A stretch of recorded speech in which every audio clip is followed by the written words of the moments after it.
नमस्कार, मी पंजाब डक. पाऊस सुरू झालेला आहे, पण हे पाऊस आणखीन कधीपर्यंत राहणार आहे असे शेतकऱ्यांचे फोन येत आहेत. म्हणून हा परत एक तातडीचा अंदाज शेतकऱ्यांना दिला. तर राज्यात आणखीन 22 सप्टेंबर 23 आणि 24 दरम्यान राज्यात दररोज वेगवेगळ्या भागात दिवसभर ऊन पडन आणि परत रात्रीला जोराचा पाऊस येणार आहे. म्हणून हा मराठवाड्यातल्या सर्व शेतकऱ्यांनी हा अंदाज लक्षात घेतला. पश्चिम महाराष्ट्रात देखील हीच परिस्थिती राहणार आहे. दिवसा ऊन पडल, काही ठिकाणी दुपारनंतर कधी रात्रीच्याला असा पाऊस येणार आहे, म्हणून हा अंदाज लक्षात घ्यायचा. उत्तर महाराष्ट्रात देखील अशीच परिस्थिती राहील. दिवसा ऊन पडेल आणि रात्रीच्या परत पावसाचं वातावरण तयार होईल. ठिकठिकाणी पाऊस पडेल, सर्वदूर पडणार नाही, पण पाऊस मात्र काही भागामध्ये जोराची हजेरी लावणार आहे आणि याच्यामध्ये स्पीड जास्त असणार आहे, म्हणून हे लक्षात घ्यायचं. त्याच्यानंतर विदर्भात देखील काय होईल, भाग बदलत पाऊस पडणार आहे, म्हणून हा अंदाज लक्षात घ्यायचा. त्याच्यानंतर 25 आणि 26 दरम्यान राज्यात 2 दिवस वातावरण कोरडं राहील, म्हणजे चांगलं ऊन तापन, म्हणजे चांगलं सूर्यदर्शन होईल.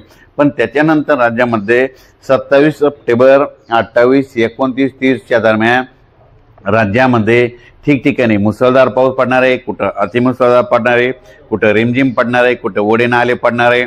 म्हणून हा अंदाज सर्व जनतेने लक्षात घ्यायचा. सगळ्यात महत्त्वाचं शेतकऱ्यांनी लक्षात घ्यायचा. नदीकाठच्या लोकांना सांगू इच्छितो की तुम्ही काय करा, ह्यामध्ये 27 ते 30 दरम्यान आपली जनावरे नदीच्या काठाला, नदीच्या तीरावर, नदीच्या काठावर बांधू नका. त्याच्यानंतर आपल्या पाईपलाईन असल्या तर आधीच बाजूला काढून ठेवा, कारण ह्या पावसामध्ये म्हणजे जे धरण येतं त्या धरण क्षेत्रामध्ये, त्या कॅचमेंट एरियामध्ये जास्त पाऊस पडल्यामुळं त्याच्यानंतर ह्या धरणाचा देखील पाणी सोडावं लागणार आहे. म्हणजे धरणात पाणी सोडल्याच्यानंतर जास्त जर फ्लो नदीमध्ये आला तर तुमचे जनावरं तुमच्या गावात पाणी शिरू शकतं. म्हणून ही तुम्ही अगोदरच काळजी घ्यावी. खूप दिवसापासून 27 तारखेला पाऊस येणार आहे म्हणून ही सांगत. पण शेतकऱ्याचे परत असे फोन आलेत की हे पाऊस आता आमचं सोयाबीन काढण्यासाठी कधी उघडणार आहे. तर राज्यातल्या शेतकऱ्याला सांगू इच्छितो की राज्यात 30 तारखेपासून ते 10 तारखेपर्यंत राज्यात हवामान कोरडं राहणार आहे. त्याच्यानंतर काय होईल, 30-1-2 तारखेला धुळी येईल, त्याच्यानंतर पाऊस देखील कमी होणार आहे. आणि त्याच्यानंतर तुम्ही जसं वेळ भेटेल तसं दुपारपर्यंत तुमचं सोयाबीन कापायचं. कापल्याच्या नंतर तितकं वाळल्याच्या नंतर ढिगल मारायचे आणि लगेच झाकून ठेवायचं. असं केल्याच्यानंतर तुमचं सोयाबीन पदरात पडेल. आणि त्याच्यानंतर सगळ्यात महत्त्वाचं एक सांगू इच्छितो, आंबड म्हणजे जालना जिल्ह्यामध्ये आंबड तालुका आहे. आंबड तालुक्यामध्ये रोयलागड हे गाव आहे. तिथं ते एक तळं भरलंच नव्हतं, पण तिथले मला शेतकऱ्याचे फोन आले, अख्खा पावसाळा गेला, आमच्या तळ्यामध्ये पाणी नाही. तर मी त्यांना म्हटलं होतं की तुम्ही काय करा, एका रीलच्या माध्यमातून मी व्हिडिओ टाकलेला आहे.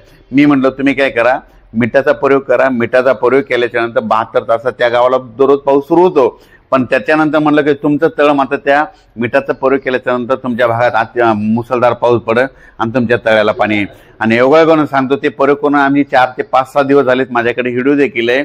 आज त्या शेतकऱ्यांचे फोन आले, आमचं तळं जवळपास आता 55% भरलंय आणि आणखीन फ्लो चालू आहे, तर रात्रीपर्यंत ते 100% भरून जाईल असं त्यांचं म्हणणं आहे.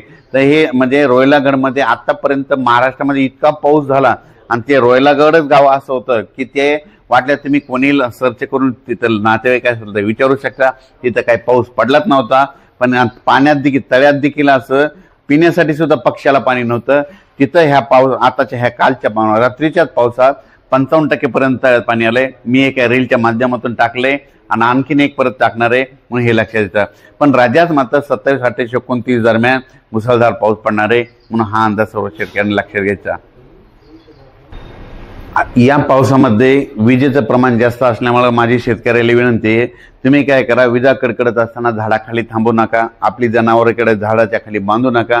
राज्यात सर्व शेतकऱ्याला सांगू इच्छितो की हा पाऊस सांगू इच्छितो की कोणत्या भागात जास्त होणार आहे. नांदेड जिल्ह्यात एक जरा जास्त पडणार आहे, परभणी जिल्ह्यात एक जास्त राहणार आहे, लातूर जिल्ह्यात एक जास्त राहणार आहे, जालना जिल्ह्यात एक जास्त राहणार आहे, बीड जिल्ह्यात एक जास्त राहणार आहे, धाराशिवकडे एक राहणार आहे, अहिल्यानगरकडे एक जास्त राहणार आहे, त्याच्यानंतर साताऱ्याकडे जास्त पडणार आहे, त्याच्यानंतर पुणे जास्त पडणार आहे, संगमनेर अहिल्यानगर जरा जास्त पट्ट्यात राहणार आहे, जळगाव जिल्ह्यात एक खूप पडणार आहे आणि त्याच्यानंतर मुंबई नाशिक त्या ठिकाणी देखील अतिवृष्टी होणार आहे. नंदुरबारकडे देखील आतापर्यंत पाऊस कमी पडलेला आहे, नंदुरबार जिल्ह्यात देखील खूप पाऊस पडणार आहे, म्हणून हा अंदाज लक्षात येता. विदर्भ, पूर्व विदर्भ आणि पश्चिम विदर्भात देखील ज्या भागात अद्यापही पाऊस पडलेला नाही त्या भागात देखील आता ह्या पावसात शेवटचा पाऊस पडून जाणार आहे, म्हणून हा अंदाज सर्व विदर्भ, पश्चिम विदर्भातल्या शेतकऱ्यांनी हा अंदाज लक्षात घ्यायचा.